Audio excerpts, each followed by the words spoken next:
Don't talk to me. কি করেছো এগুলো? সেজেছি। লিপস্টিকটাকে এভাবে নষ্ট করেছো কেন? কিছু শাস্তি ইচ্ছে না।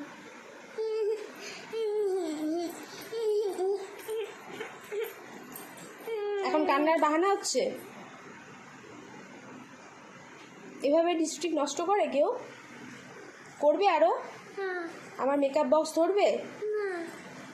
আরো লিপস্টিক নষ্ট করবে এভাবে? সরি বলো। সরি। হেসে হেসে আবার কান্নার নাটক হচ্ছে। ভালো করে সরি বলো। সরি। আরো ধরবে লিপস্টিক? না। আর নষ্ট করবে? না। ভালো করে কান ধরো, সরি বলো। সরি। নাও কিসি দাও একটা হাতে।